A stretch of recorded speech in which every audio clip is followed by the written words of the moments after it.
You know, they trashed Aaron Rodgers for that. They trashed him for making that kind of money, and it seems extremely unfair. It made absolutely no sense.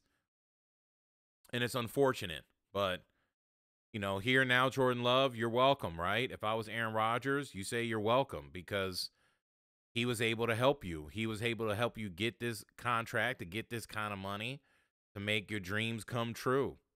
And I hope it's not true because I don't think Jordan Love has done enough to deserve that kind of a contract. That makes absolutely no sense. When you look at these guys, I get this is the going rate, but none of these guys besides Russell Wilson and Patrick Mahomes really deserve that kind of money, to be honest with you, because to me, all these guys are just names. I mean, even Tua, he's only making $7 million a year, bro. Tua's making $7 million a year, and I mean he made it to the playoffs. So I just don't get it, right? Where's what's his name? What's his stupid name? Baker Mayfield. Let's do Control F. Let's check out Baker Mayfield. Yeah, Baker's making $4 million a year. I don't know how accurate that is, but I think he should be making more than that. I mean, if it was me, I wouldn't be paying Jordan Love more than like 20-something million a year. And I think it's important now to maybe take a look into what happened with Aaron Rodgers and his contracts, because I think it's important. And we get this from the packerswire.us today. But in 2005, he had a 5-year deal, $7.65 million when he was drafted. Says Rodgers' rookie deal, his slide in the first round cost him millions, and Alex Smith, the #1 overall pick in 2005, signed a 6-year, $449.5 million deal with the San Francisco 49ers. We know how that turned out. Then in 2008, he had a 6-year deal, $63.52 million. So to me, that makes sense. The deal included $20 million guaranteed against injury and only $7 million guaranteed. Rodgers, then 24, was just 2 months into his first season starting for the Packers, and the extension locked him up through 2014. So that made a lot of sense. And during that contract, $63.52 million, and it wasn't fully guaranteed, he won the Super Bowl. Then he got paid a record-breaking contract. So what people need to understand is, like, you know, we're so quick to hate on Aaron Rodgers. When I say we, I'm not trying to include myself. I want to talk about all the idiots out there who hated on this guy for taking that kind of money because he didn't get paid until 2013, several years after. So think about that. Rodgers was going to win potentially multiple Super Bowls. He won in 2010. Then was 2011. We had a 15-1 season. 2012, another good season. 2013. That's when he got his record-breaking contract. The marketing resetting the deal at the time averaged $22 million per year and guaranteed $62.5 million and included a $35 million signing bonus. So that made sense. Hey, we're going to reward you for, like, you won a championship. You brought us NFC championship games. You played like an MVP. You were an MVP. Then in 2018, he got 4 years, $134 million. He brought us to multiple NFC championship games at that point in his career. We couldn't get over the hump. Y'all know, you remember Bosticking the ball, wouldn't just let Jordy Nelson catch it. I mean, literally, if he just moves out of the way and Jordy Nelson catches that ball, we go to the Super Bowl. Do we win it? I don't know. But because, you know, Seattle didn't win, but it would have been Brady versus Rodgers, which would have been amazing. Insane. It says it resets the quarterback market, shatters the old contract record, puts Rodgers back at the very top of the NFL financial hierarchy. The deal guarantees over $100 million, including $57.5 million signing bonuses, and averages $33.5 million per year in new money. And then, I mean, we're not going to talk about it, but he also got that other contract where he got like $50 million a year, but that was short-lived. Brian Gutekunst lied. And then we got rid of Aaron Rodgers, which he said we were never going to do. So, so to me, you know, if we look at Jordan Love's stats in the regular season, 37 for 372 for 579 attempts.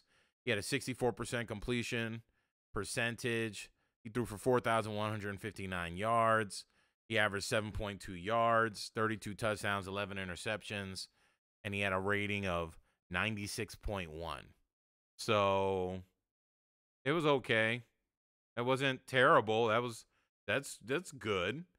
But I think if you look back, in my opinion, the reason why Jordan Love, I think his touchdowns are a little misleading. I really, really, really do.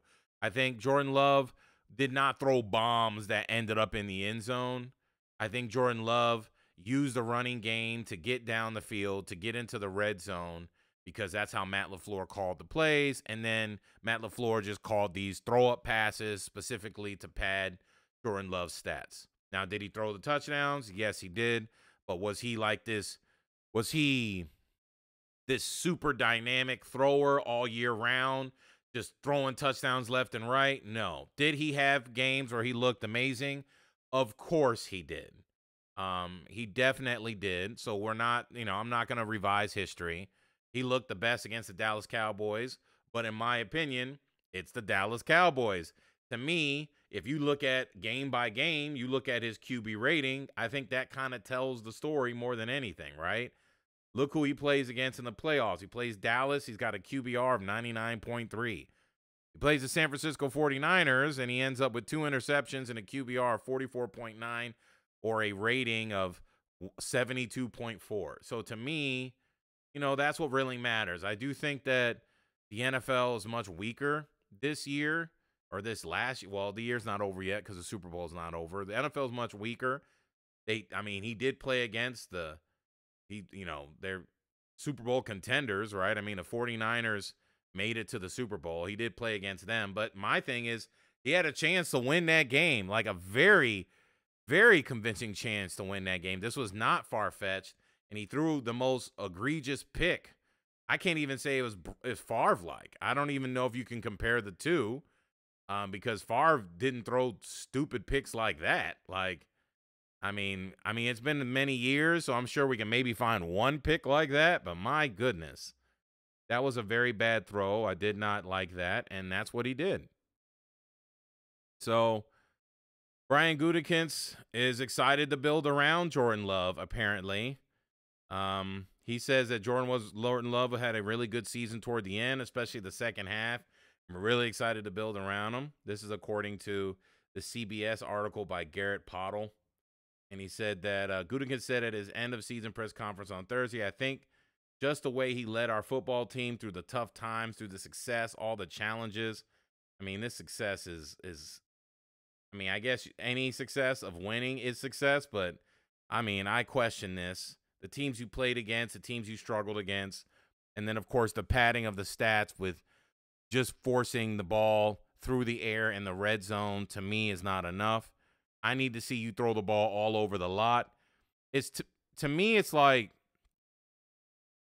if you've done what Aaron Rodgers did, or you've done what Patrick Mahomes did, and then you get these types of plays where you go to the red zone and you throw the pass, I'm good with that, because you've proven yourself. You've proven you can throw the ball, so it's not like you're trying to overcompensate for something by giving him the ball in the red zone just to glorify and pad his stats.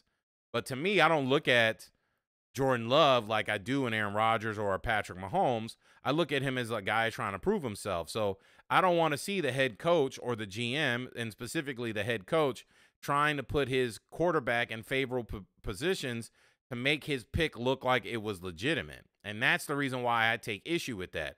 He's trying to make his pick look good by putting him in position to pad his stats to make him look better than he is. But then it's like, okay, were all your touchdowns thrown from the 20-yard line on, like in the red zone? Like, is that what's happening right now? That you're gonna allow the workhorse to run the ball all the way down the field, but not hand the ball off to Marshawn Lynch, not hand it off to Aaron Jones, not hand it off to Dylan? You know what I mean?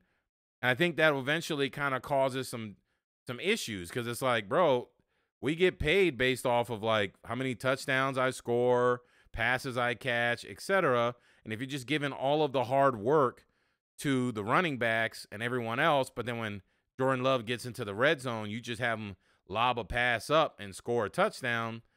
That's not going to sit well with me unless you were Aaron Rodgers, unless you're Tom Brady, unless you're Peyton Manning, because then it would look different, right? Because it's like, okay, he's getting the money and he's proven he's that guy. So when he throws a pass into the end zone, it's not looking like you're trying to pad his stats per se, because you want to make him look better. That's what, to me, because that's what Russell Wilson did with Pete Carroll in that Super Bowl against the Patriots. That it was just about making Russell Wilson look like the winner instead of doing the right thing, which was, bro, we got Marshawn Lynch, hand him the ball, let's run this in and win the game. So it was just silly to me. So I just don't think when you look at the contracts that are in the league and you look at the overall performance of what Jordan Love did last year, that it warrants anything close to the world of $48 million. I don't think there's any way you can make the argument we've seen $48 million per year worth of play from Jordan Love for him to get that kind of money. And I mentioned this a while back, and I told everybody this, that I see how this game is going to go. I see that we're just hating on this kid. This kid is not going to get any love, pun intended. And as soon as he gets that kind of money and he throws another terrible pass like that, now we got $48 million or 48 million reasons to be annoyed at his performance, because once he gets paid, then he becomes that hated player if he doesn't perform. And the worst part about it is, look how we hated on Aaron Rodgers and he won us a Super Bowl. You know, if Jordan Love, he may not have his stance on, I mean, we were hating on, there were people hating on Rodgers before his COVID stance and the issue he had there. So I feel for Jordan Love on this. I mean, in one sense, he's going to be taken care of. He'll be quite fine because he'll have 48 million reasons per year to block out all the noise. But I just don't think it's fair to our team, the young guys around us, to try to anoint this kid that much money. And then, you know, to me, Green Bay is just reaching, you know, because this could be a huge mistake that, let's say he fumbles the bag, he's not that good, and he takes a dive. Now you're going to pay him, you got this guy $48 million a year that you paid him. It's just, it just doesn't make sense. And to me, if he made a Super Bowl run and he was in the Super Bowl, I think I would be more behind it, like we talked about with Joe Burrow and even Jalen Hurts, but I wasn't a fan of his. But man, he just did what Aaron Rodgers did, but Aaron Rodgers also won a championship. He just went and lost against the 49ers. So I just can't. I can't see it. But we're going to call it there. This is not going to be a long one. We appreciate you guys checking out this podcast. As always, if you're watching me on YouTube, please make sure you like and subscribe. If you're watching me on Twitch, please hit me up with a follow. I greatly appreciate it. And as always, if you don't know the Lord Jesus Christ, you should get to know him. It will be the best decision you ever make in your life. Ask him to come into your life. Again, the best decision you'll ever make. Promise you that. So peace, love, and hap. Thanks for watching. Thanks for listening. And I'll catch you on the next one.